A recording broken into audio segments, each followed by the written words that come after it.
Mr. Guiffre, you're next. Thank you very much for having me. My name is Raghu Guiffre.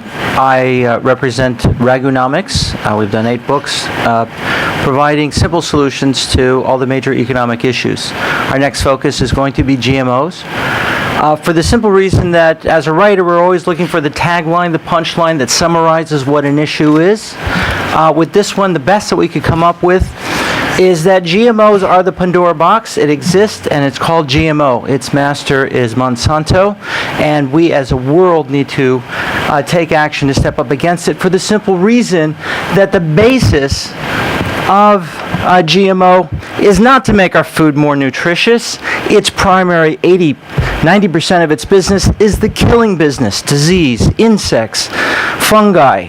And so they are in the killing business. Now, mysteriously, you make a car, you make clothes, you make kids' toys, and there's always some side effect, but we have GMOs that now impact the lives of multiple billions of people, and suddenly, not a single one of them is going to have any impact on a single human being for all time. This is the first in history where something that affects multiple billions of people and not one of them has a side effect. So the absurdity of it and the range of it, there's nothing else that has come close to it. It is intergenerational, and it crosses all other species. For this, what we have a template in dealing with issues and approaching them.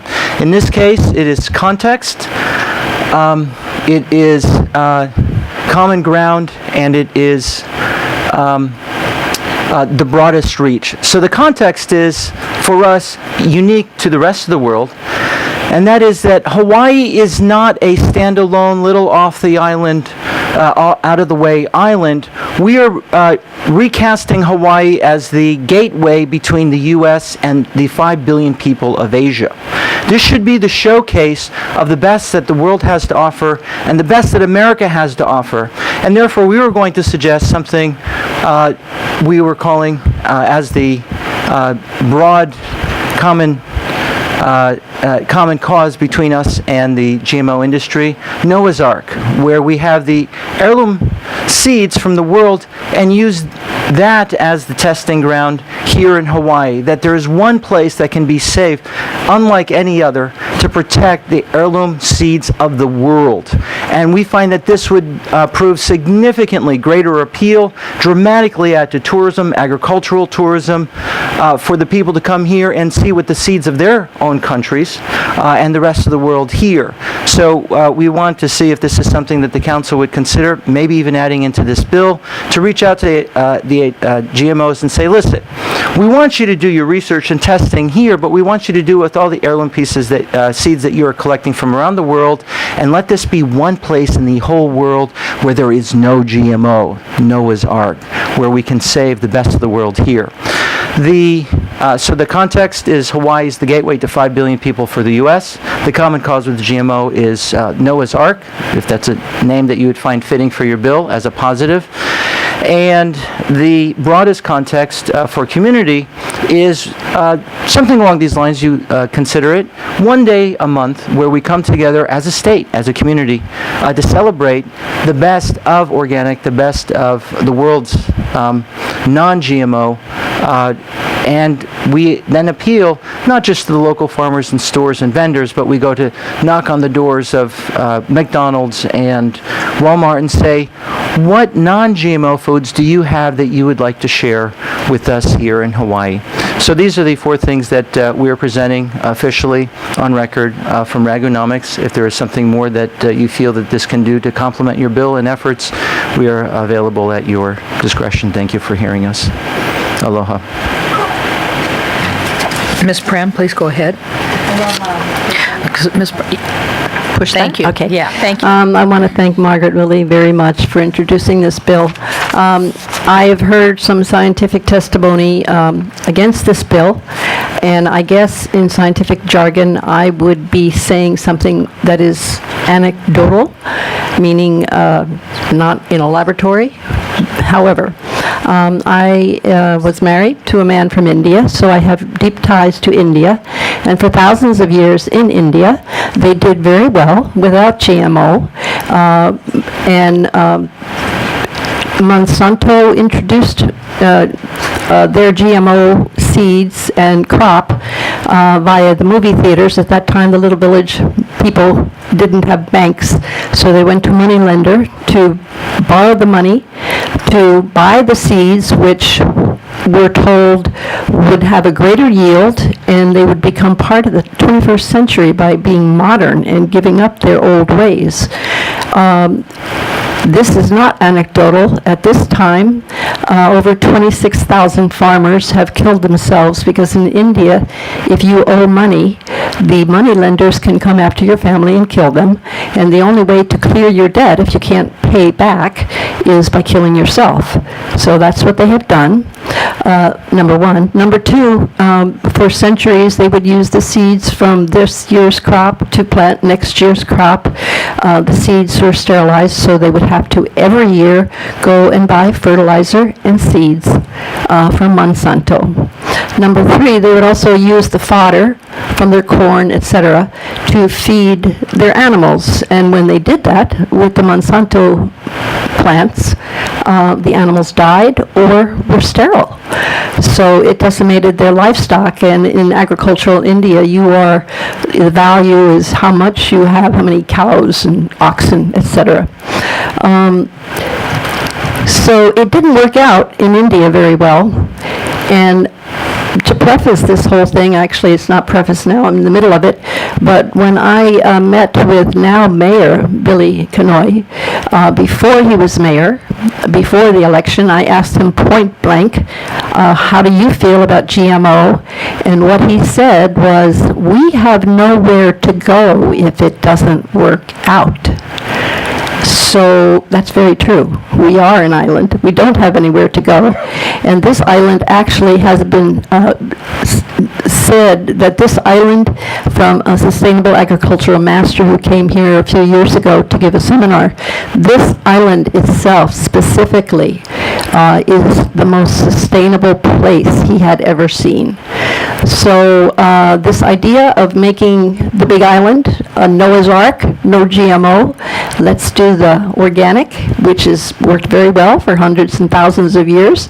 And I thank again Margaret Wille, and I say I support this bill 100%. Thank you very much. We are now moving over to Kona again. Kona, please take your first two testifiers. Okay, we have Howie Simon in support of Bill 79, representing himself. Go ahead. Good morning and aloha. I strongly support Bill number 79, and I want to thank Margaret Wille so much for introducing it. However, I urge the council to amend the bill by removing all these exemptions in the bill which seem to water it down. There have been numerous failures of containment by scientists doing research on GMOs. The escape of these dangerous organisms goes unpunished, and the environmental damages are real. The University of Hawaii's own GMO-free papaya seed was found to be contaminated by GM papaya. Let's make the Big Island safer by prohibiting all GMO farming and research involving genetically modified organisms. Thank you.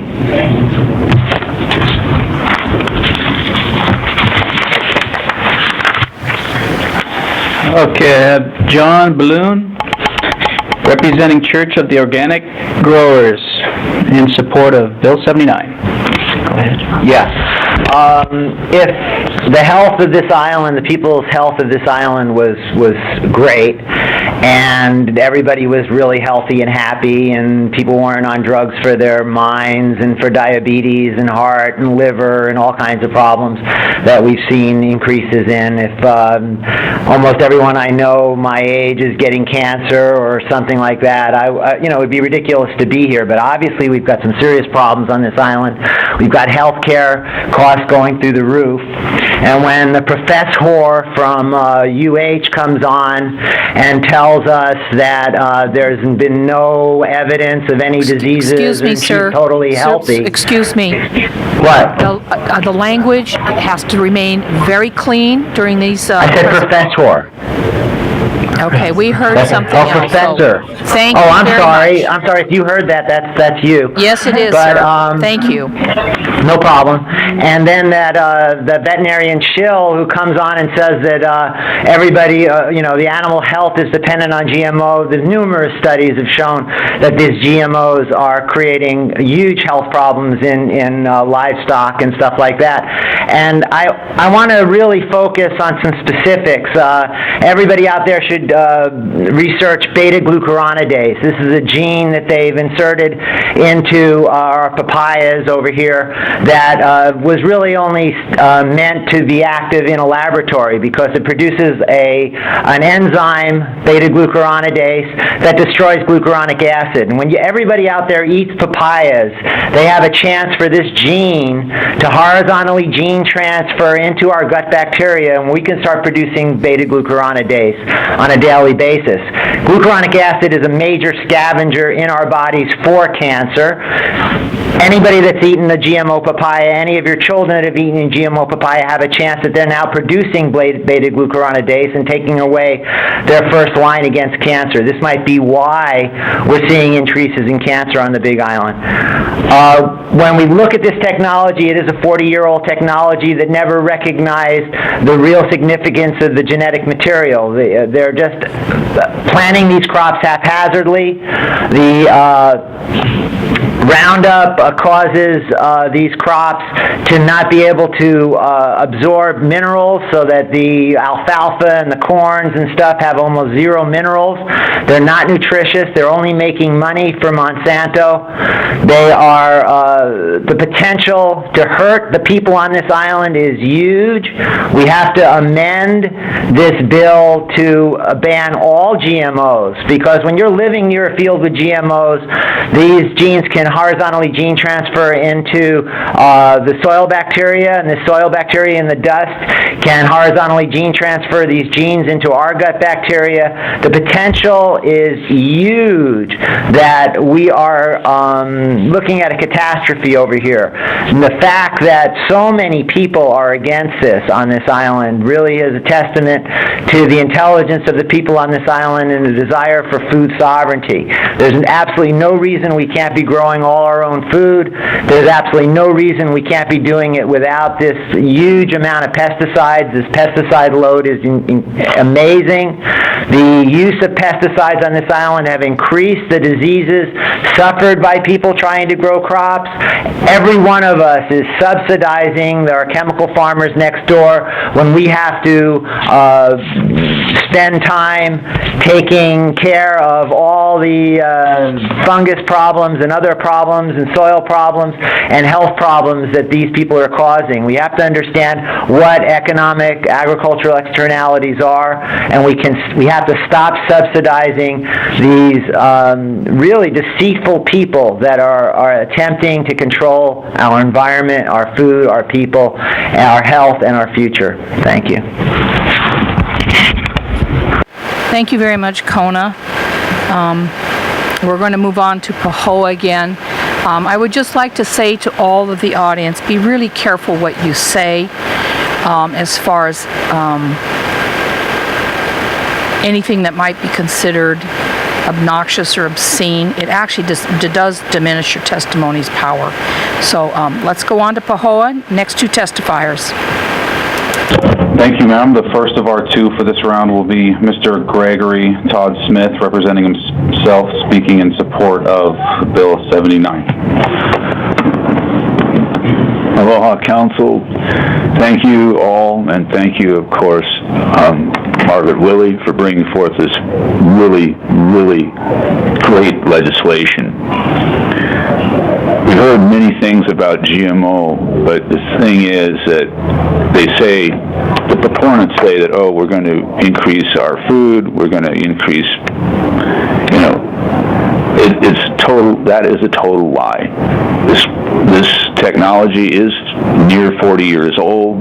It has not increased yields. In fact, it's decreased yields. One example, a prime example on this island, one of the reasons why people were so adamant is that we know that since the introduction of chemicals, chemical fertilizers in particular, and other agricultural chemicals into taro production. In the ancient way of cultivating taro, for instance, that we can get 6 to 8 tons of food, not 500 pounds, 6 to 8 tons of food from 1 acre of land simply by planting kalo in mulch.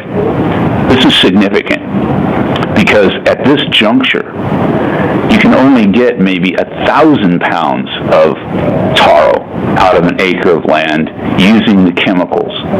And the problem here is that the taro was at one time relatively healthy, disease-free, until the start of chemical farming in that. And taro production on this island has gone down. The other major thing of an example of what chemical farming and GMOs have done is the sugar industry. Basically, the sugar industry wasn't driven out by high labor cost. It was driven out by high chemical cost and the fact that the sugar cultivators, when they started using chemical farming cultivation, they literally burnt the life out of the soil, period. That was it.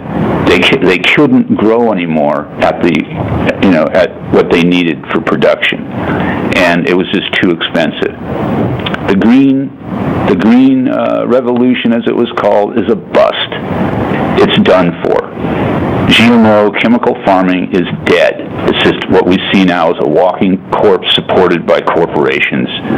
And our only future, the only way that the human species can survive, us on this island in particular, is to kick this atrocious,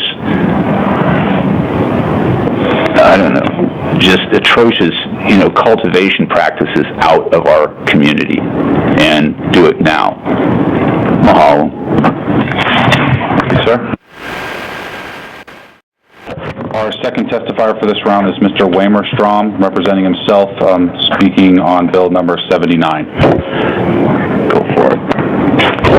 Aloha, and thanks the council for getting us on this subject and allowing the community to testify. My testifying is a little bit probably brief. I just heard about it late last night, and I got a little information from the internet in my research, although I have had experience in the area. I'm a retired MD, medical doctor, licensed in the state of Hawaii and still currently licensed to practice for the past, 40 years plus. This GMO question is a very complex issue, and a 3-minute presentation is really inadequate to discuss it, although I've already heard enough facts for the council to act on.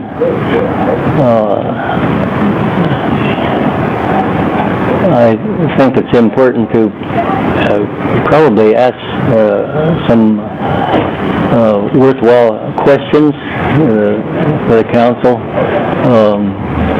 Could it be that the humans would respond like the animals that we've been hearing about, that have gotten sick, died, developed more diseases?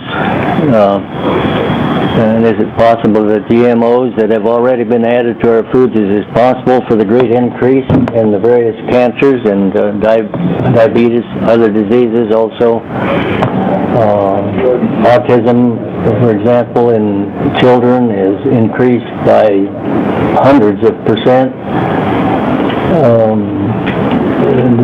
Just the development recently that goes along time-wise with adding GMOs to our diet. It doesn't necessarily prove that's the cause, but it's sure suspect. For example, an analysis of the Monsanto's corn, I've got this information from Mercola.com, and there are several sites on the internet that are doing some research and reporting it.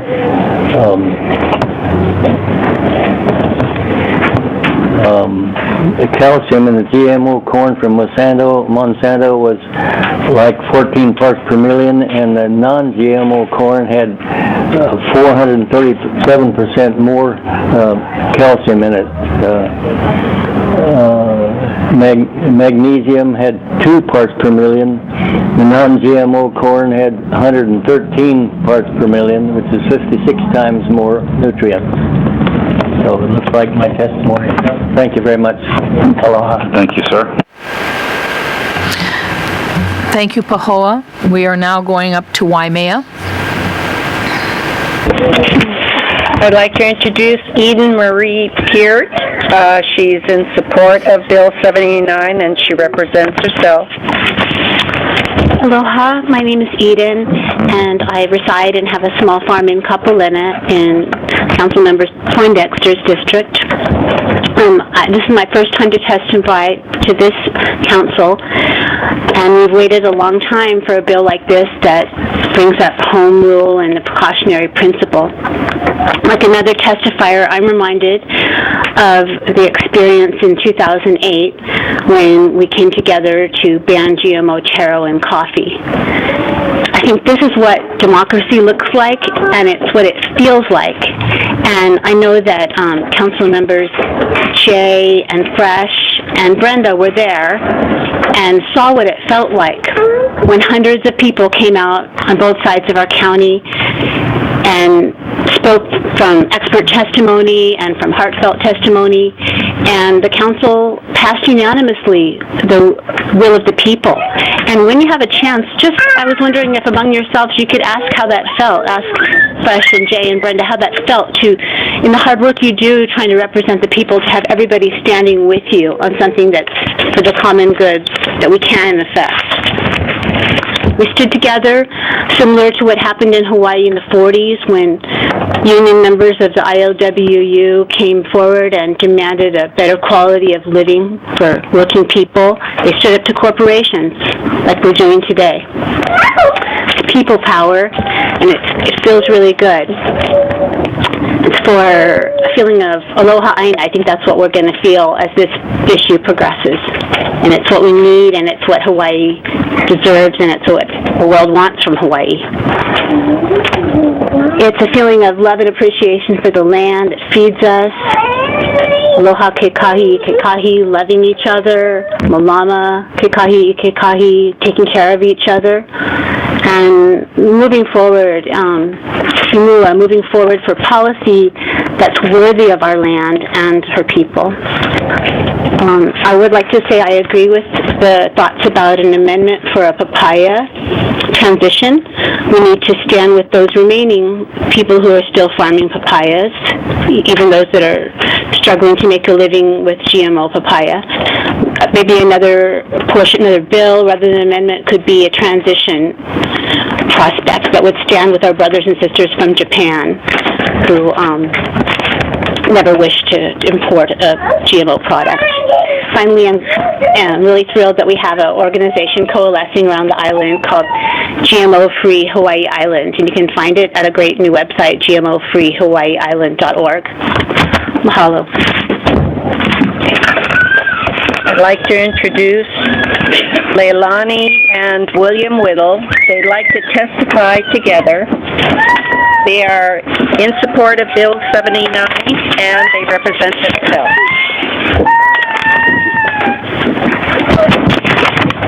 That is my dad, Mama.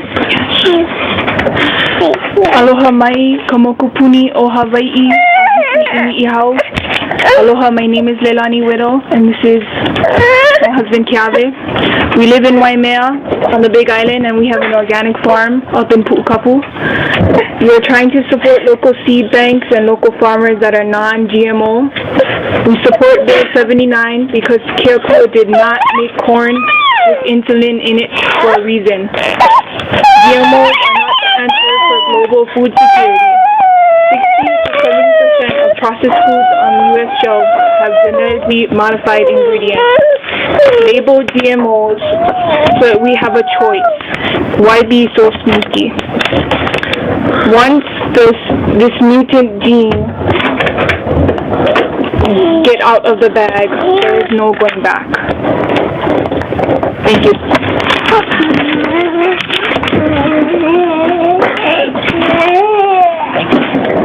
Thank you, Waimea. We're now going to Hilo, and we'll start with Mr. Mochida. Is that correct?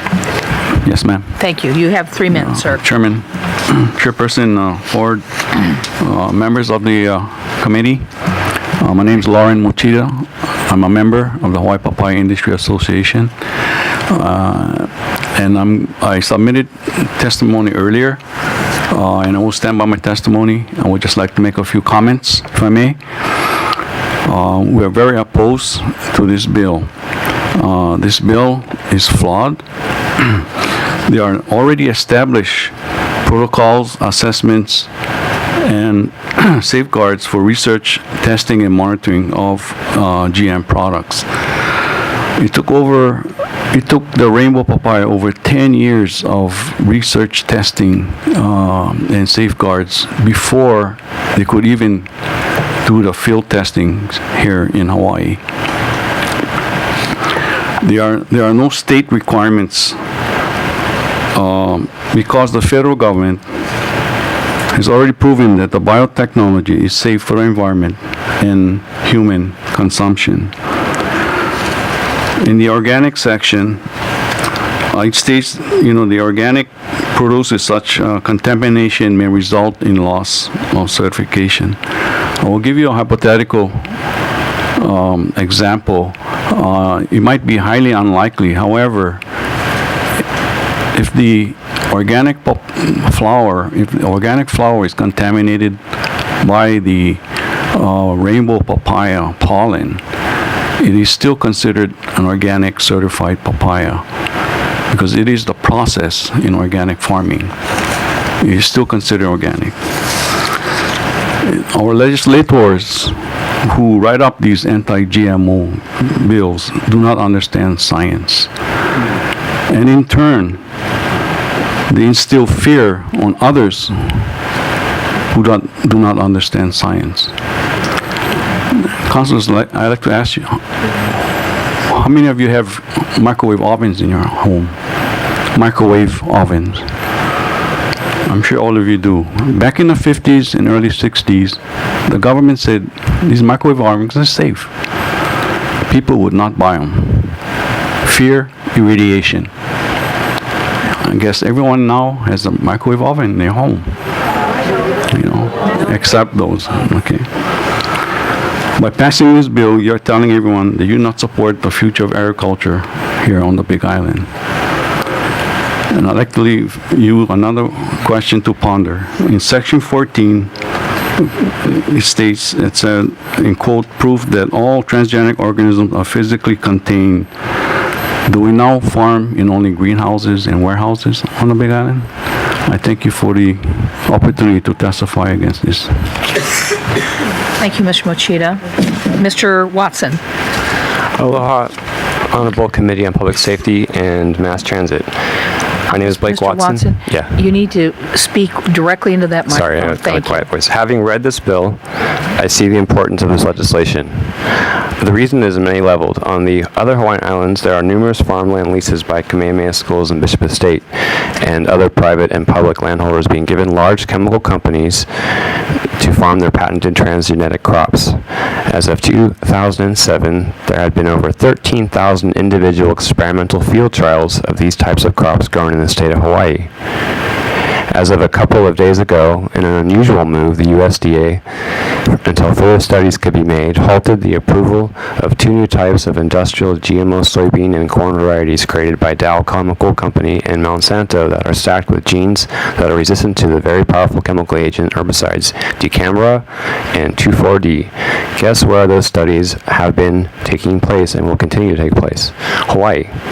On the other islands, but on ours yet. The state of Hawaii is ground zero for field experiments for GMO crops.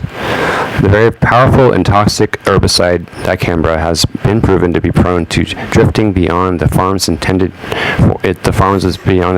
for, causing ecological and economic damage to farms and regions in the surrounding areas.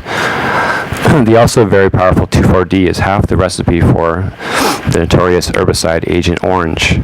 The new crops up for approval are designed to be drenched with these chemicals and not die, supposedly helping the farmers with weeding their fields. But in the long run, this same theory, as applied to the now long-used Roundup-ready crops, only creates super weeds or weeds now tolerant to Roundup.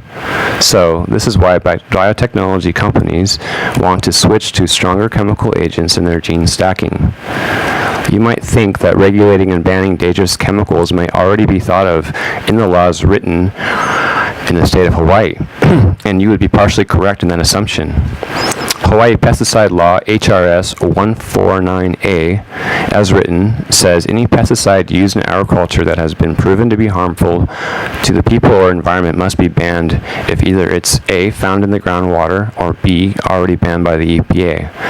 Under the section of definitions in HRS 149A, a pesticide is defined as being any chemical agent that covers a wide range of uses, including either a defoliant, a herbicide, a fungicide, a pesticide designed to kill insects. So great, if it's dangerous, we already have a law to ban it. Well, it's not that simple. The enforcement of this law falls into the Hawaii Department of Agriculture. And their rule book for regulating pesticides, called AR66, they define a pesticide as only being a chemical agent that is designed to kill insects. So no matter how toxic, all other chemicals used in agriculture get a pass, including Roundup. So now we have GMO Roundup-ready corn being grown on the Big Island for silage to feed both local dairies, thank you, meadow gold, and cloverleaf. If continued, this practice will lead to having super weeds here as well, which in turn will lead to the use of even more toxic herbicide-resistant corn varieties on Hawai'i Island. Thank you, sir. You've got your 3 minutes. Thank you. All right, thank you. Okay, we are now going back to Kona. Do you have any more testifiers? Our last testifier today, Sevyn Galambos, in support of Bill 79, representing himself, wife, Nikki Condi. Go ahead. Thank you very much. And I would, watching these testimonies, I really want to say, please keep the satellite offices open and Keawe, spend a little money. So, yeah, thank you. Please stay on subject. Yes. So I'd like to thank Margaret Wille very much for crafting Bill 79. Really well crafted. I support it so wholeheartedly. And I support you all in embracing this new development paradigm. An island government committed to self-reliance and self-governing. And you have an opportunity now to represent your people, and I think overwhelmingly you have heard what the will of the people is. To those naysayers who are holding on in fear because of their agricultural business, I'd like to say, if we indeed had a Noah's Ark here on the Big Island, and here's the truth, GMOs are going to be identified, and there is a movement, and you cannot stop it, where suddenly Costco is going to have in their meat section a marker saying these meats have genetically manipulated organisms. And you know what the consumer is going to do? They're going to look to you, cattle ranchers here on the Big Island, for a 100% grass-finished, never GMO-tainted meat. And this is true in the whole world. I mean, what are you afraid of? Here you have an opportunity to have a market in Asia, have a market around the world of some of the best quality meats and dairy. Let's talk about the dairy. Somebody just brought up the GMO silage that is being grown here. This is by a dairyman who's coming in, taking our beloved Meadow Gold dairy. Suddenly we are now having to identify our ice cream, our yogurt, our butter, it is tainted with genetic modified materials because a farmer from the mainland thinks this is the way to go. Just years ago, we had an ice cream that you could eat on this island that was GMO-free. What are you thinking? If we can have this market, a 100% GMO, you don't think the world's going to come shopping in Hawaii? Please, wake up.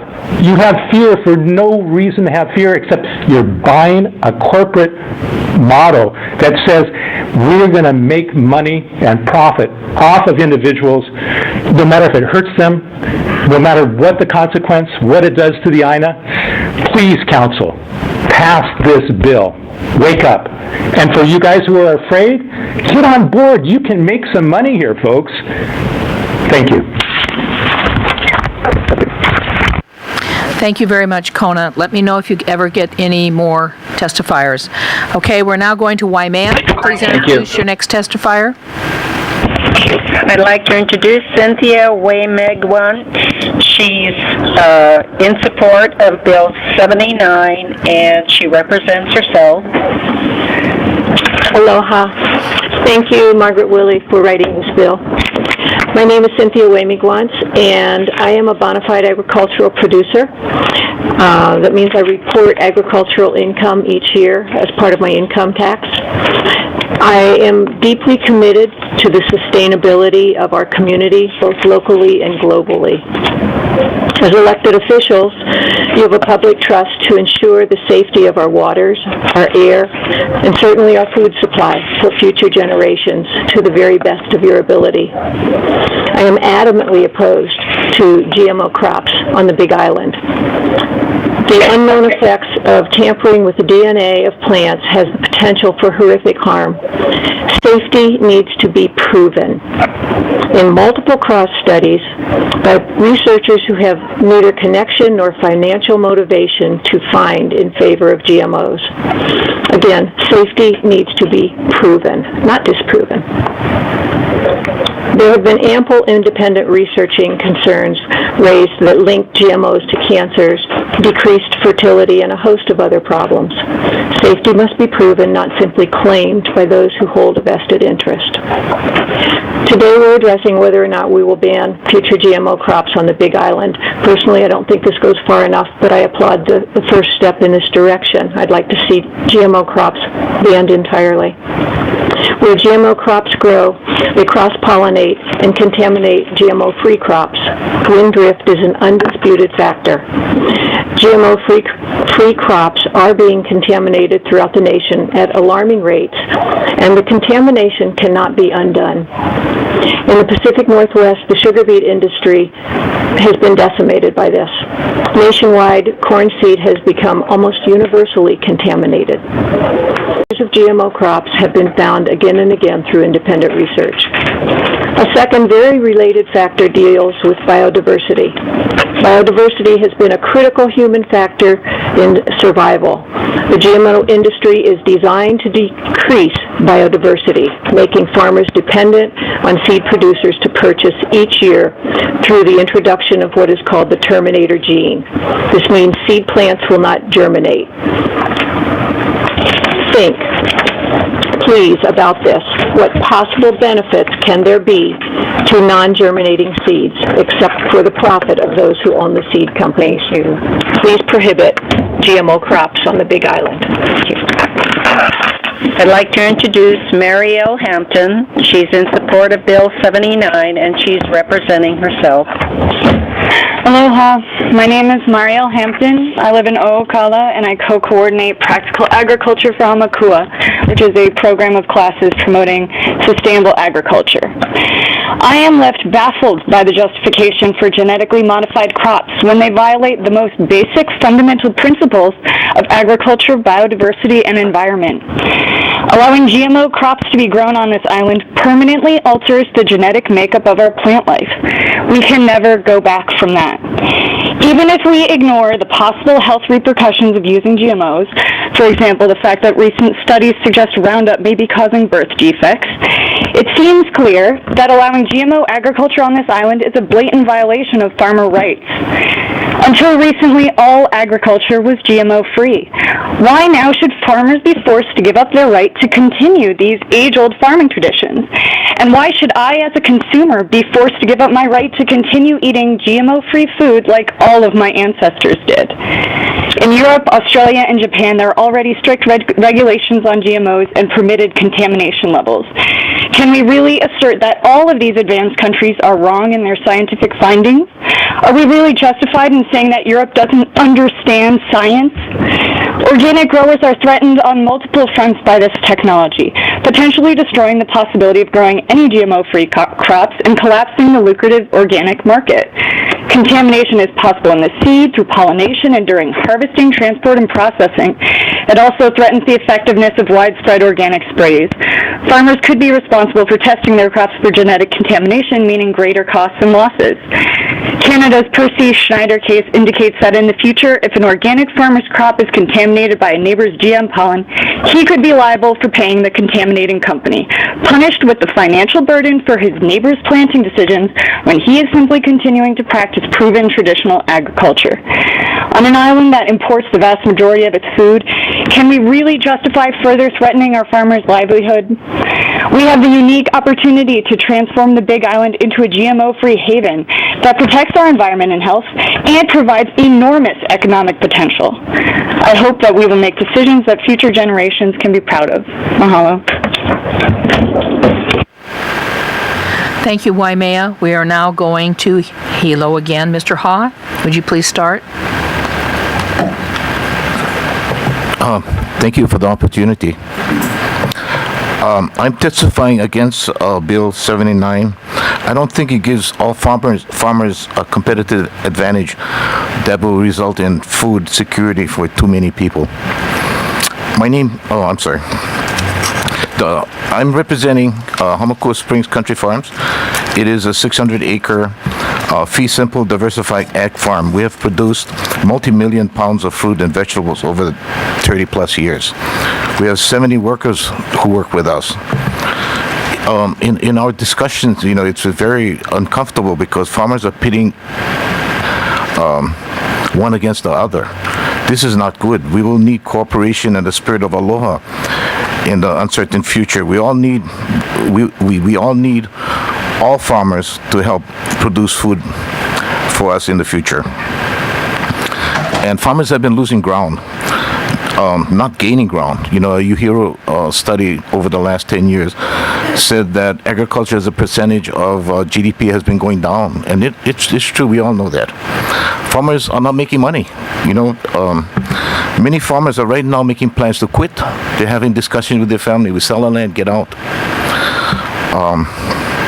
They cannot tell the children with a clear conscience to carry on when all they see is conflict and no support.